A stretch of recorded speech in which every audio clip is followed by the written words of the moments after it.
Benilda Brito é pedagoga e mestre em gestão social, consultora da ONU Mulheres, ativista, é negra e mineira.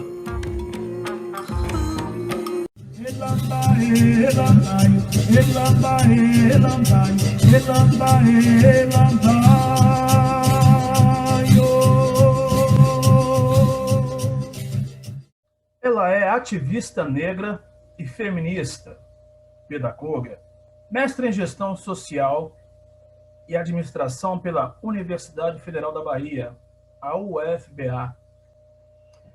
No Minas Negras Gerais de hoje, a mineiríssima, e é uma honra que nós temos aqui de recebê-la, Benilda Brito. Ocolofé, nega. Ocolofé, meu irmão, muito obrigado de estar aqui no Minas Negras, é um orgulho, muita alegria de estar aqui com vocês. Muito obrigada aí pelo convite e uma alegria muito grande dessa troca, dessa partilha. Benilda, você é sempre assim, né? Alegre, né? Tem uma energia contagiante. Uau, isso chega aqui, você sabia disso? É uma coisa boa. Legal. Assistindo às suas entrevistas, é completamente perceptível a sua ligação com a família, né? Suas raízes. E daí surge uma pergunta. Você crê que essa aproximação com a família e na busca de suas raízes, isso possa ser uma forma de fortalecimento da identidade do negro? Ah, Rogério, eu tenho certeza disso. Que pergunta maravilhosa para a gente começar esse papo.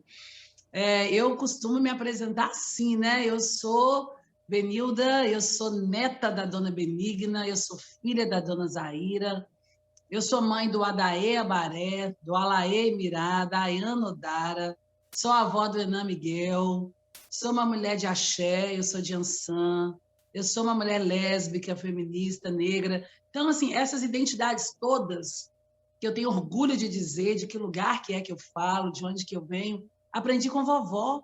Eu acho que a ancestralidade é fundamental para marcar a nossa identidade negra.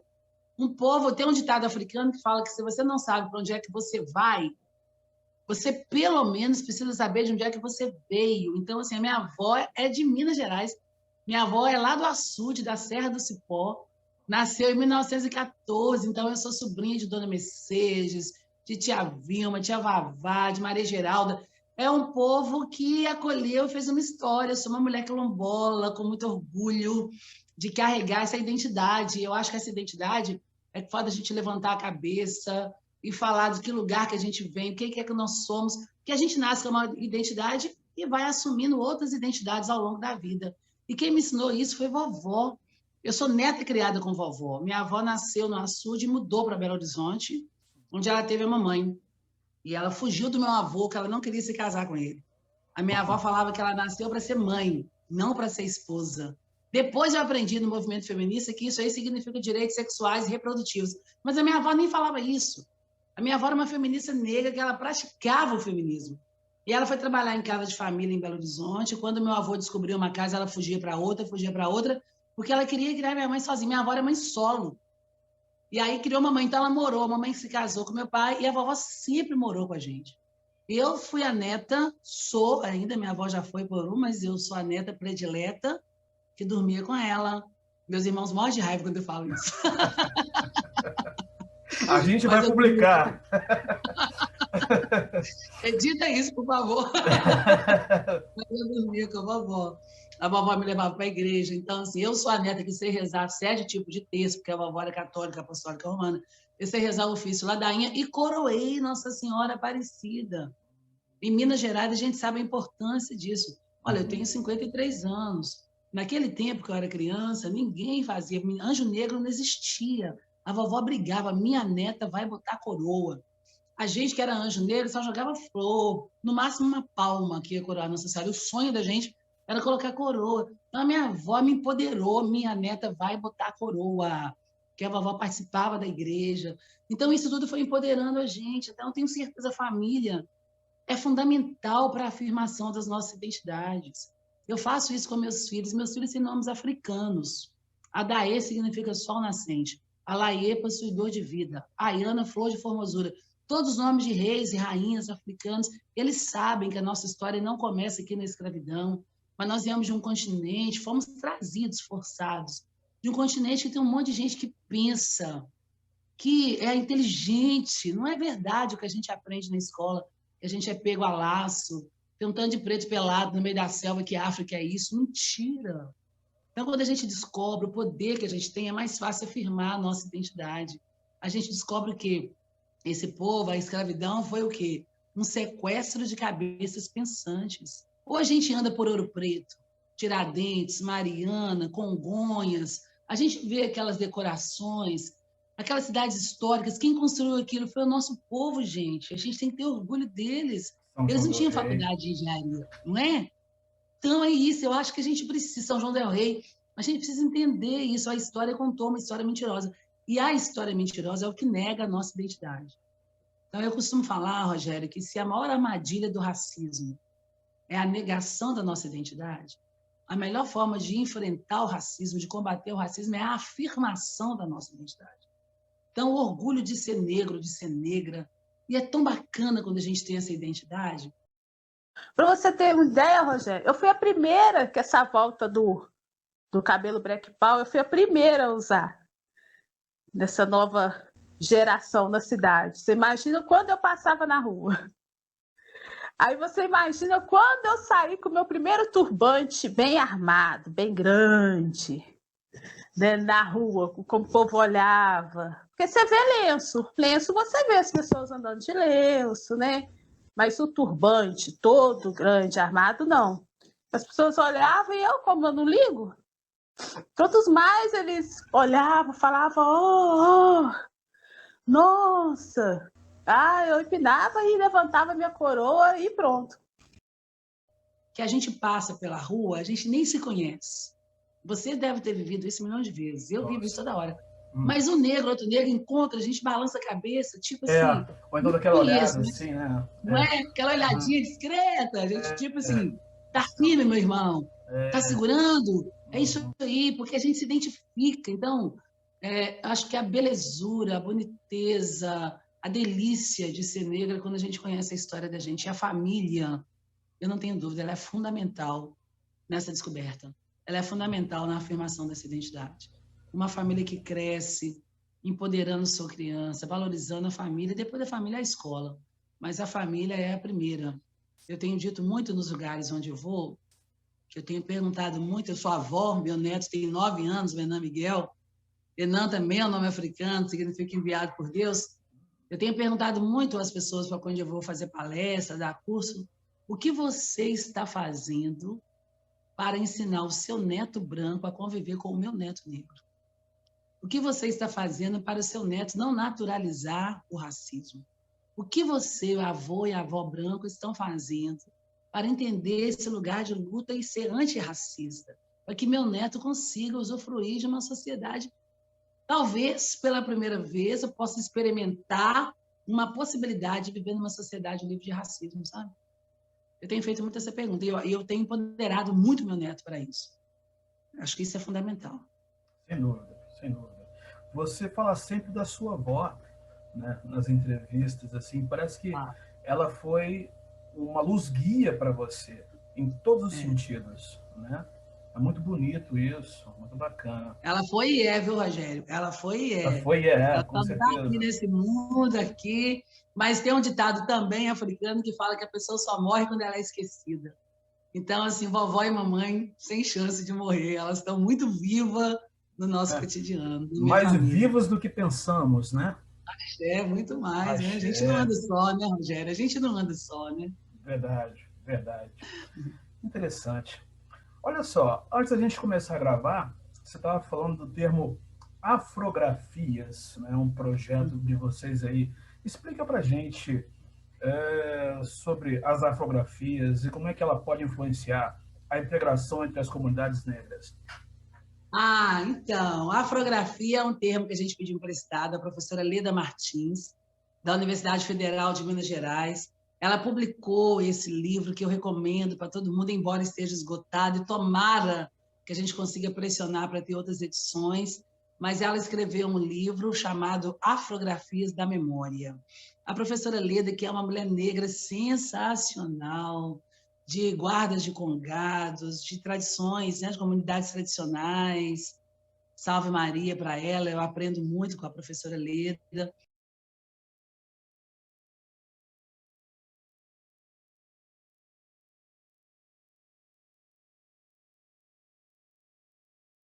Gente, eu tenho a honra de dizer que a gente vai ter uma surpresa agora, inesperada. Eu disse a vocês que desde a semana passada, da abertura, a professora Leda Maria Martins está acompanhando a gente aqui no no StreamYard. E ela hoje, ela ainda não vai aparecer, mas ela vai fazer uma coisa para a gente aqui. Eu queria convidar a professora Leda, por favor, com muita alegria.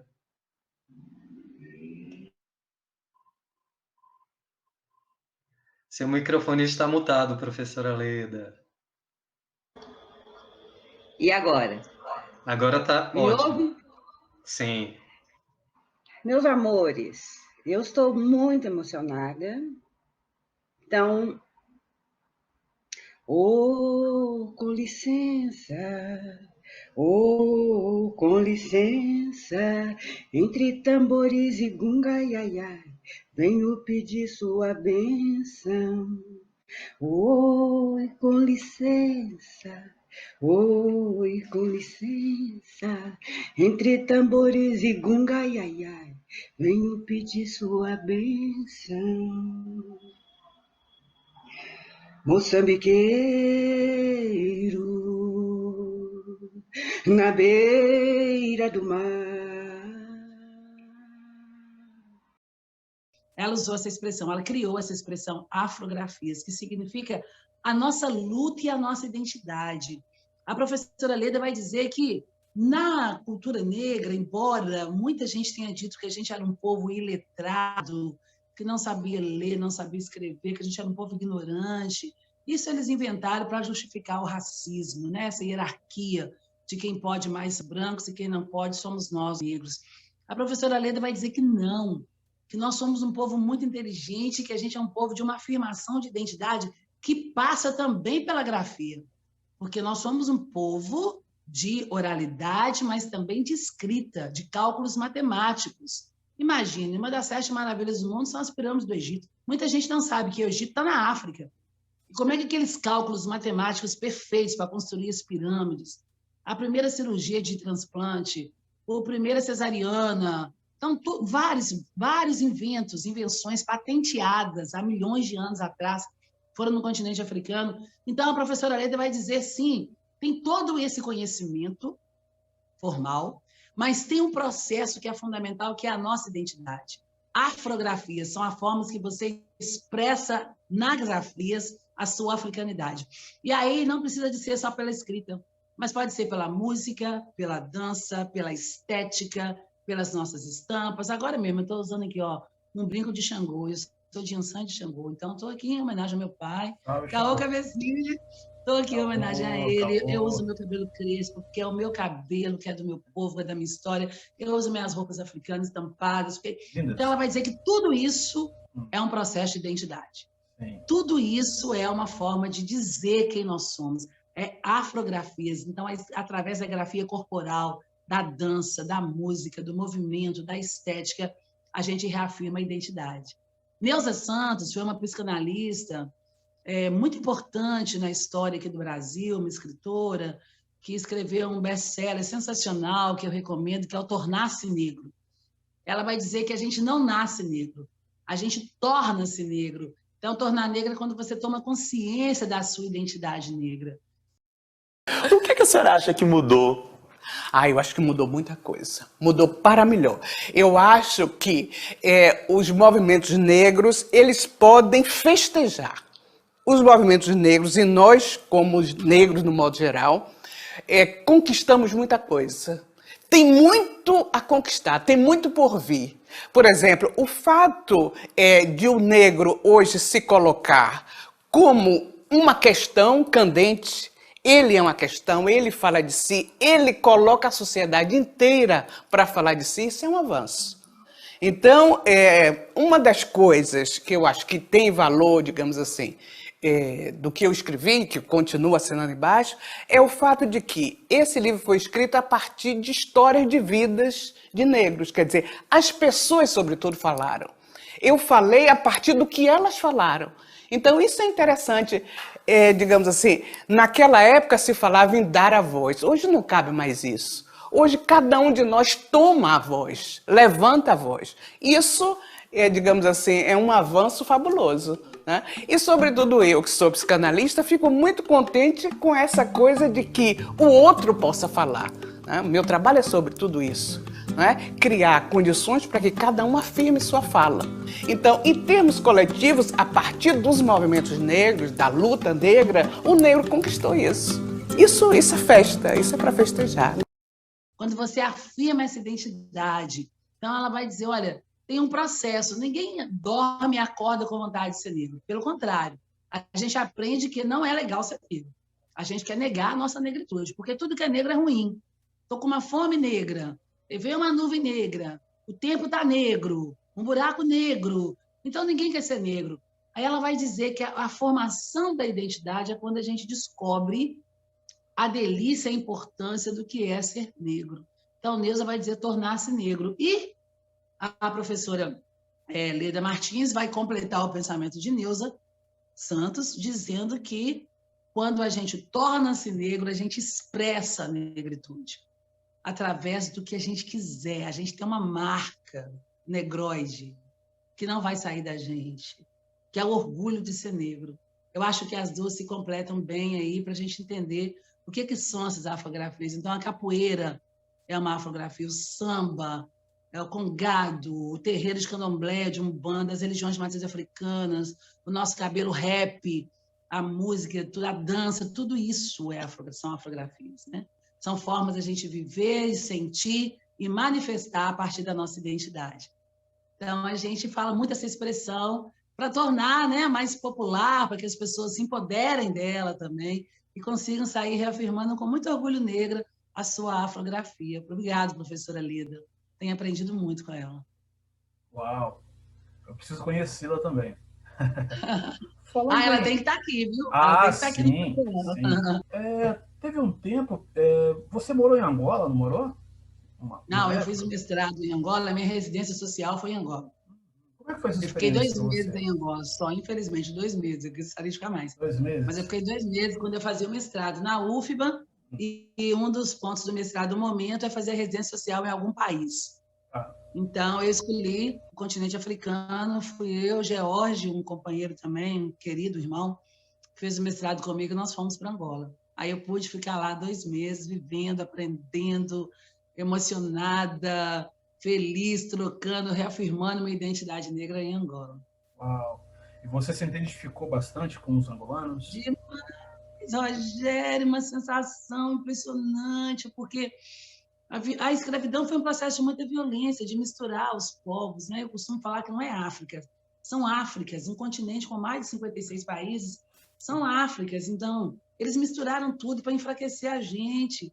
Mas eu já estive na África do Sul, na Conferência de Durban, da ONU, antes de ir para Angola, mas Angola eu me senti muito em casa, assim, a chegar no continente africano, beijar o chão, olhar para a pessoa e falar assim, nossa, igual minha tia, não, aquela ali igual minha irmã, gente, o que a minha prima está fazendo aqui?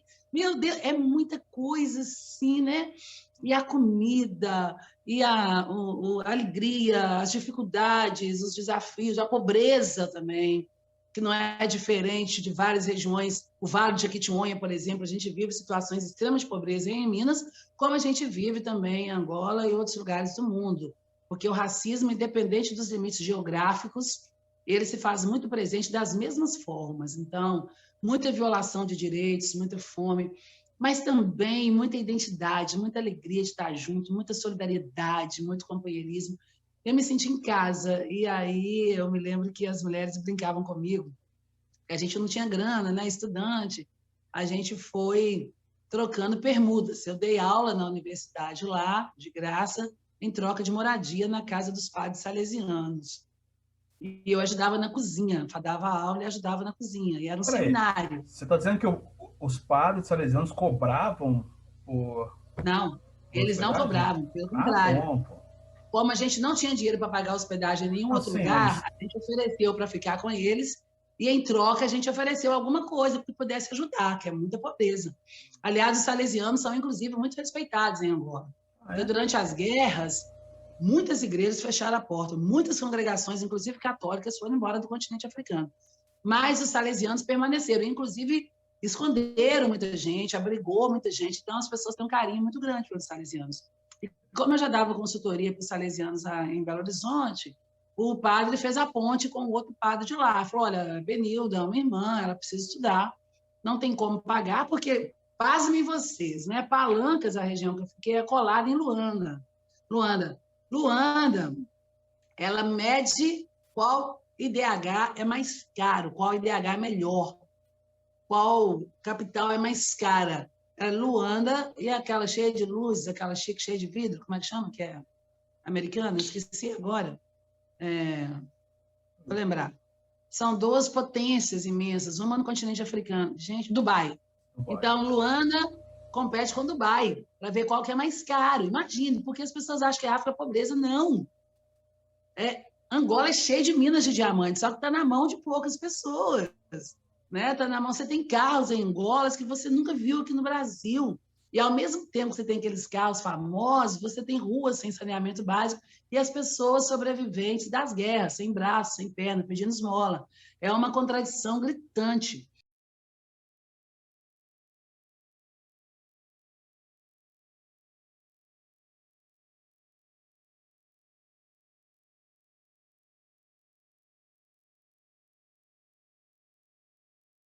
E como é que o povo vai sentir força para votar? E estamos na fase de voto. Nós participamos na construção de escolas, na construção de postos médicos dentro da nossa sociedade para apoio, quer aos nossos trabalhadores, quer aos seus dependentes. Não há estradas, não há casas para regedores, não há escolas. Nós contribuímos e participamos na captação de água, na reparação de estradas, no apoio aos hospitais locais, atribuindo combustível, manutenção de geradores e às vezes até a componente médica. Não tem escola, não tem água, não tem posto de saúde. Portanto, a nossa interação com as comunidades e com as autoridades locais é de tal forma, no nosso ponto de vista, satisfatória, porque acabamos por dar resposta ou vazão àquilo que são as preocupações daquelas populações que nos circundam. Sair nas lundas, cada dia tem mortos contados, pelo dia mais ou menos no bairro, 3, 4, 5 mortos. Os garimpeiros estão sempre a morrer, até aqui, continuam. A segurança mineira matam sempre os garimpeiros. Ali não há emprego. A empresa que eles levam ali, leva os seus sobrinhos, leva os seus filhos, leva os seus conterrâneos, é que trabalham. As autoridades tradicionais também não são postas de parte. Temos boa relação com as autoridades tradicionais. Aqueles sobras que estão a ver são os comitês das zonas formados pelo MPLA, são os coordenadores, mas existem os próprios Miananganas, das terras, das regiões. O Jungulose kama ina governo, halapu ya uno. Ana, nguli nomu escola, nguli miaka ingahi, 4 anos. O Jungu nagatala kuhanjika kulia na governo, na kama mwana, prisoria hangalongese, ana hatihunda, ndonye halapu ya uno, prisoria angahi. Queremos que ele vai desviar o Rio Kwango para Luanda. Nós ficamos com as nossas terras. Então, nós oferecemos para os padres, a gente pode trabalhar e ficar hospedado. Eles, não, tudo bem, vem ficar hospedado com a gente. Nos receberam, o que é muito difícil, inclusive, porque é um país pós-guerra, é muita exigência, você não pode sair depois de 5 horas da tarde, você só entra com o visto, mas dizendo aonde você vai, com quem você vai. A pessoa que vai te receber, ela tem que mandar uma carta dizendo que sim, ela é responsável por você. Então, nós vivemos esse processo todo. Eu agradeço todo dia os salesianos, porque eu pude estudar, fiquei hospedada lá, e aí eu ajudava na cozinha. Era um seminário que tinha 40 meninos estudando para ser padre. E eu ajudava as mulheres na cozinha. Falta de água, muito mosquito, mas muito carinho, muita identidade, muita alegria. E o padre brincava comigo, Rogério, ele falava assim, Benildo, o dia que você está na cozinha, eu sei. Porque lá do refeitório eu ouço os risos da alegria. E eu ensinei as mulheres a sambar, aprendi com elas também a dançar, aprendi a fazer um monte de comida, e a gente trocava muito, e eu voltei assim, nossa, se eu já era orgulhosa da identidade, eu voltei mais ainda. Assim. É isso mesmo. Que maravilha. Com todas as dificuldades do racismo, Rogério, eu tenho profunda alegria de ser uma mulher preta. Profunda. Bonito isso. Você acabou de falar uma outra coisa também que me deixou curioso, porque eu também sou fã de cozinha e você gosta de cozinhar. Fala para mim, qual que é a sua especialidade lá na cozinha? Rogério, eu adoro cozinha mineira, adoro fazer comida mineira, adoro. Eu sei fazer demais, tutu de feijão tropeiro. Faz uma feijoada super legal, sei picar a couve fininha. Agora mesmo eu estou passando a pandemia aqui, eu tenho uma casa aqui na Ilha de Taparica, aqui em Salvador, e eu estou com 3 pessoas aqui em casa. Eu falei, gente, pode deixar que o almoço é meu. Eu acabei fazendo uma comida baiana, porque as pessoas estão aqui são de Minas, então eu fiz uma moqueca, e o povo está lá comendo e adorou, fez o pirão na hora, assim, cozinha para mim é uma terapia. Cozinha para nós negros, ela marca identidade, ancestralidade. Eu aprendi a cozinhar com minha avó, né? Cozinha marca a religião, cozinha marca a alegria, marca o companheirismo. Por isso que a nossa comida é só panelão, né? Você não consegue fazer uma comidinha mineira para uma pessoa. Você não vai fazer uma canjiquinha, uma vaca atolada, um feijão tropeiro para uma pessoa. A gente faz a coisa para juntar, porque a nossa cultura é uma cultura que aprendeu ao coletivo. O bem viver para nós é para todo mundo. Então, assim, eu quero fazer. Se o Rogério chegar de tarde, ele vai achar. E se o Pedro chegar, e se a Maria chegar, a Josefa chegar, ela vai achar também comida. As nossas panelas não são guardadas, elas ficam em cima do fogão. E a cozinha é um lugar que a gente adora se encontrar, para conversar, para trocar. Então, assim, qualquer coisa. Agora, tem uma coisa que eu fiquei muito fera. Eu vou te convidar quando eu estiver aí. Oba. Assim que todo mundo foi vacinado, assim que acabar esse projeto genocida que está matando tanta gente, eu tenho esperança. Eu vou fazer uma paeja caipira. Essa aí eu sou fera. Isso aí, eu quero estar presente, hein? Coloca meu nome na lista aí. Pode deixar, já tá. Já é. Prazer te convidar. Vamos falar um pouco sobre coisas que estão mordendo nosso calcanhar aí ultimamente. Semana passada, a gente teve a notícia de certas atitudes do presidente da Fundação Palmares. Ele queria eliminar mais de 4.000 obras literárias da Fundação Palmares. Como é que você vê isso? Olha, Rogério, com muita tristeza, mas uma pessoa que se dispõe. É lamentável, eu sempre olho para ele como a figura do Capitão do Mato.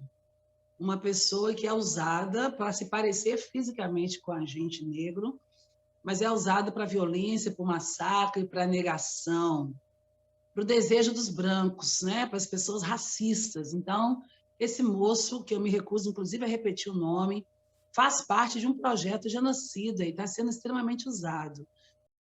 Seu filho, Sérgio Camargo, ele é o presidente da Fundação Palmares. Ele chegou a ter a nomeação suspensa, mas continua no cargo. E muitas vezes ele vem atacando o movimento negro, artistas negros, pessoas que têm um posicionamento de esquerda, religiões de origem africana. E eu te pergunto sobre o relacionamento de vocês. O senhor sempre teve, vocês sempre tiveram ideias conflitantes? Foi uma relação ou é uma relação conflituosa com o seu filho? Você, sem dúvida, conhece a palavra espantoso, né? Eu sou obrigado a dizer que é uma atitude espantosa para alguém, para um filho meu, que foi criado aqui na minha casa. Ele foi criado no ambiente, ouvindo música referente ao negro. Ele já era bolsonarista antes do Bolsonaro ser eleito. Essa atitude dele, de fato, me espantou e me deixou triste, né? Eu tenho uma crença absoluta que é necessária lutar pelo negro. Os que conseguiram sair, como eu, filho de analfabetos, filho de apanhador de café, conseguiram aprender a ler, foi jornalista, etc, eles têm um dever de fazer alguma coisa. Eu tenho convicção que meu dever, o dever de meus filhos, é se interessar pela questão negra. Por quê? Em alguns aspectos, eles foram beneficiados pela luta do pai. Eu fico muito triste com todos os movimentos que esse moço faz. Agora, não me surpreende.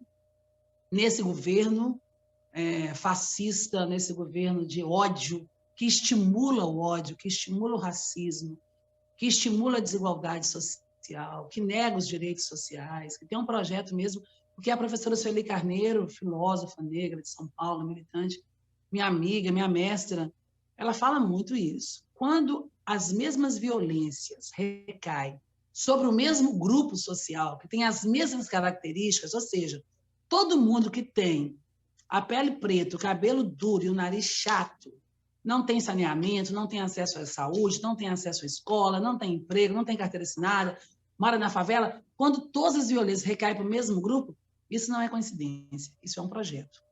Então, esse governo tem um projeto de eliminar a gente, de matar a gente, é isso que eles estão fazendo. Desses 500 mil vidas, a gente não quer que ninguém morra, mas a grande maioria somos nós, povo negros. E não é porque a gente é a maioria da população, não, porque nós somos a maioria da população, mas nós não somos a maioria dos vacinados. Então, tem um projeto combinado que é para eliminar nós todos. E quem está por trás dessa coisa aí da Fundação Palmares, na semana passada? Marcos Frenet, que é um moço branco,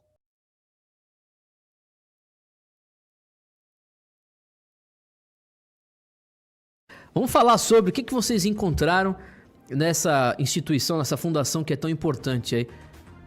Sim, o que encontrei lá, junto com a minha equipe, foi uma escola de delinquência em cima do marxismo cultural. Meu Deus. São centenas de obras sobre Marx, vários livros do Capital em francês, português, espanhol, muito material dos partidos de esquerda, PT, PSOL, PCdoB. Não há quase nada ali que realmente honre a missão da Fundação Palmares, que é divulgar a cultura de matriz negra. E na prática era isso. Era uma escola de delinquência marxista, não é? Como a gente conhece o funcionamento da máfia esquerdista, a gente não esperava nada diferente. Só que foi além do esperado. É realmente surpreendente que existe aí, não é? E esse material a gente já considera como nosso ex-acervo, tá? Graças a Deus. Isso que foi feito na Palmares serve de projeto piloto. Ele pode ser e deve ser replicado em outras instâncias do governo, para fazer uma limpeza. Será que eu não aprendo nada com os livros, com os autores que não são da minha predileção? Quem queimava livros eram os nazistas. Ele é uma pessoa que escreveu um livro já tem uns 20 anos, que chama Preto no Branco, a importância da cor da pele. Esse livro é um livro que foi muito discutido há 20 anos atrás, porque nesse livro ele conta como que ele aprendeu a ser racista. Fala assim, eu morava numa situação, num bairro popular, pobre, mas a minha mãe me ensinou, eu era branco. E é isso que branco pensa. Branco tem privilégio. O fato de ser branco não coloca um branco como negro, mesmo que ele mora na mesma favela. Por que 27 pessoas que morrem, são assassinadas lá no Jacarezinho, são pessoas negras?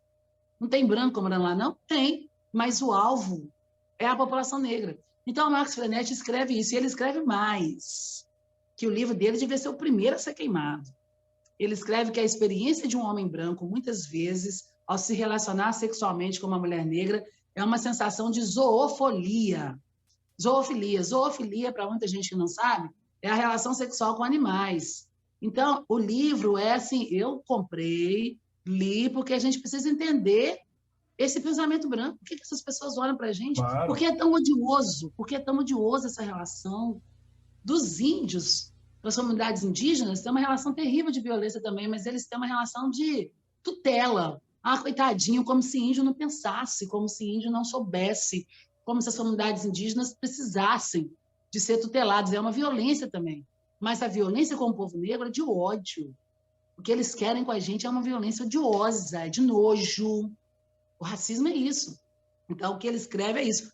Quando eu vi que o Marcos Frenete estava por trás, vários veículos de comunicação publicaram a foto dos dois, conversando, ele falando, tem que, inclusive, queimar as obras de Michel Foucault. Pega pedófilos famosos, Michel Foucault, daí você encontra as obras do Michel Foucault. Gente, Michel Foucault foi um dos caras que mais falou sobre o biopoder.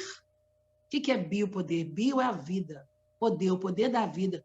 Foucault questionou quem é que decide quem vive e quem morre nessas sociedades racistas e de que condições as pessoas podem viver e morrer. Aí a Achille Mbembe, que é um africano de Moçambique, intelectual, ele fala assim, sim, Foucault, você tem razão, mas tem um conceito que nasce do biopoder que Foucault escreve, que um africano vai escrever dialogando com Foucault, que é a necropolítica. A necropolítica vai falar assim, sim, eles não vão matar a gente de vez, não.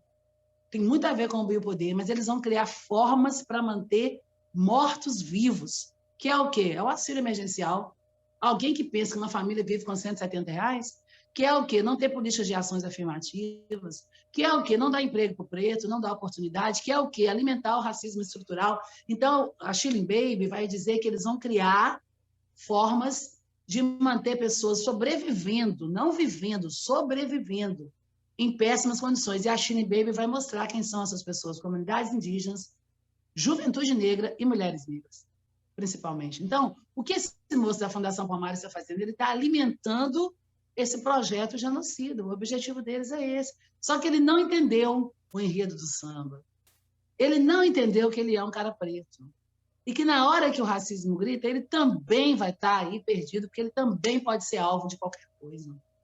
Ele é um homem preto. Então, é muito ruim, é muito triste. Do mesmo jeito que é gostoso passar na rua e cumprimentar um preto que a gente não conhece, é deprimente olhar uma pessoa preta se prestando a esse papel. Mas ele não é movimento negro, ele não tem consciência negra, e eu diria mais, para mim ele não é um negro. Porque negro, quando a gente afirma a identidade negra, a afirmação da identidade é uma afirmação política. Quando eu digo assim, Rogério, eu sou uma mulher negra, eu estou dizendo, eu reconheço o racismo, eu sei das dificuldades, eu sei das violências, e eu reafirmo o meu lugar de mulher negra. Esse moço não vai fazer isso.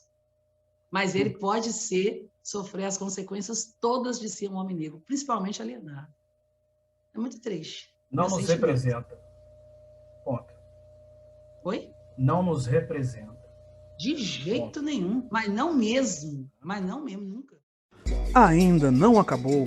Não perca a segunda parte dessa entrevista incrível com a Benilda Brito, na próxima semana, 7 de julho, às 20h30, aqui no Minas Negras Gerais.